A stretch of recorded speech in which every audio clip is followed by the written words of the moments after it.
Hello. This is lesson number 2 in the third week of the Watcher course. We're going to talk about personal information. So what is personal information online? Like name, location, photos, right?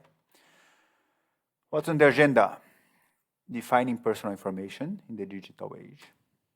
How personal information is shared online. Why protecting personal information matters for children. Basic steps to safeguard your child's information. And that's it for this lesson. So let's go. Defining personal information in the digital age. So, beyond obvious details, it's not just name and address, okay? Anything that can help you identify a specific person directly or indirectly is considered personal information. So, direct identifiers, full name, date of birth, home address, phone number, email address. Indirect identifiers, information that can identify someone when combined, such as IP address, which is your address on the internet, the address of your router or the address of your computer, right? Device ID, the unique ID of the device you use. So every ID you use has a device ID attached to it. Your cell phone, your notebook, your iPad, they all have an ID device. Browse history, so the history of your navigator, right? The sites that you visited using your browser, they can be used to identify you. And even specific photos or videos, usually when they're tagged, right? What's called sensitive personal data. I'm using here something that is defined by the Swiss privacy law, but is pretty accurate, right? So, health data, racial origin, biometric data, data about your philosophies, your religion, trade union, right? Data about legal or government-related data, IRS, genetic data. This is all personal information and sensitive data, right? And so this can identify a person, can help identify a person, right? How personal information is shared online and often unknowingly. So here we see a gaming ID, right? An ID profile in a video game. And in the image you can see why they tell you that this identification is important. So for age verification, to combat money laundering, to prevent fraud, and to ensure fair play. So to ensure the player doesn't use cheats and hacks, okay? But this is also personal information. It's available in a game, and it helps to link to a real person, okay? So profiles in games, profiles in social media, or in forums and online forums can be seen by many people and be linked to a person. App permissions. So when you install an app, it asks for permission to access different types of information on your device. So it gets access to your location, to your camera, to your contacts, and it asks for permission to share this data with other apps and other systems, and oftentimes with partners, commercial partners of the app manufacturer. Website cookies and trackers. What are cookies? Cookies are small files that when you visit a website, it installs on your browser. And then it tracks and stores data about your use of that website. And sometimes it tracks your use of other websites without you knowing it. Online forms and surveys. When you fill out a form, when you fill out a survey, you give out your name, you give out your email address, and then you also fill it out with other information that's personal, okay? So why protecting this information is important? And this is important for everybody, not just your children, right? But in the case of children, it's even worse because first, identity theft, right?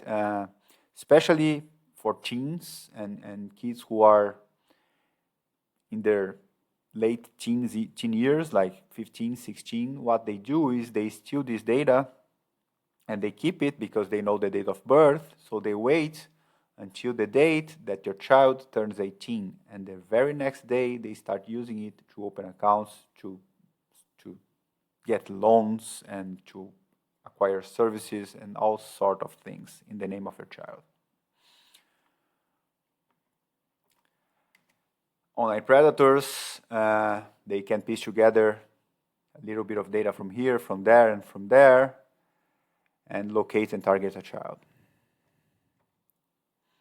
This here is a study that was made by the Kansas City University in September of 2024, right? And to access the scope of cyberbullying, and what they found out is that 95% of kids, of teens, and this, if I'm not mistaken, is from ages 13 and above, 95% of them have a cell phone, 45% of them are online most of the day, and we've seen that in this age group, 50% of them use their devices for more than 4 hours a day, right? And 46% of them have reported that they have been bullied online or harassed, right?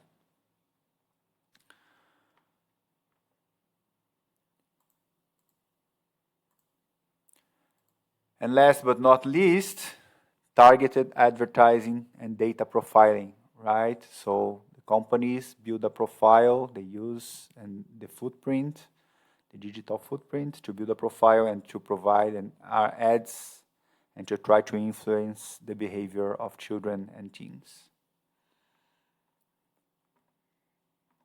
So what should you do to safeguard your child's information? Well, first, you talk to your child and you teach her how to behave online, right? Proper online etiquette. And there is a framework called Think Before You Post, and Think is an acronym for a series of filters that your child should learn to use before posting something. So T for true, so is it true? H for is it helpful? I for is it inspiring?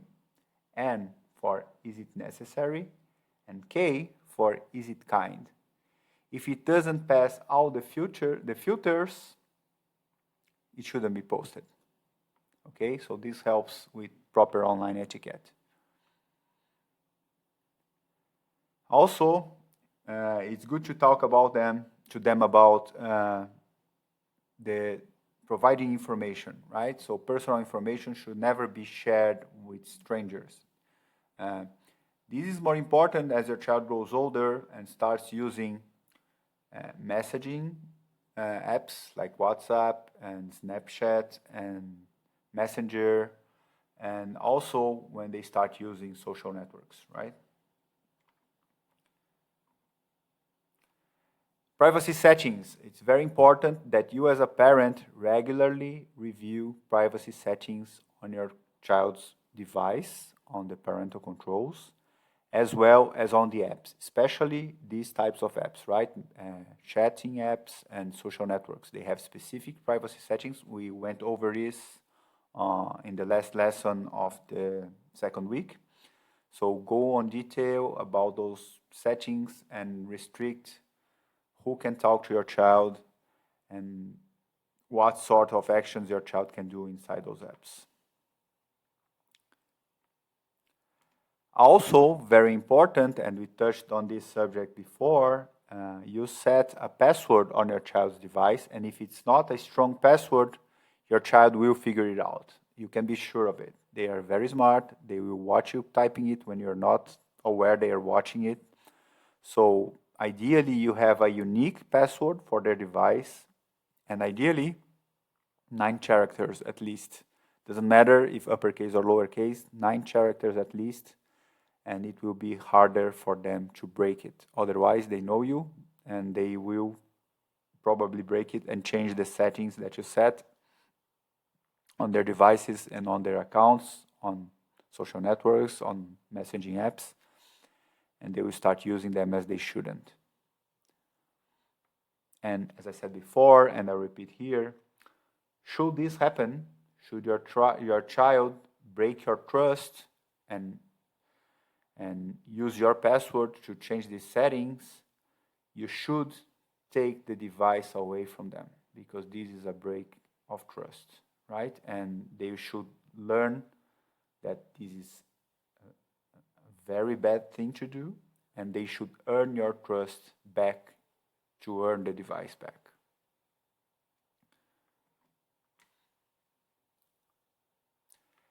And another important tip is you should always learn and you should teach your child also to always offer minimal personal details out there, the least amount possible, always, right? Especially on visible, publicly accessible profiles. So, now we know the importance of personal information online and the basic steps to protect it. Let's go. We are halfway through our third week. See you next class.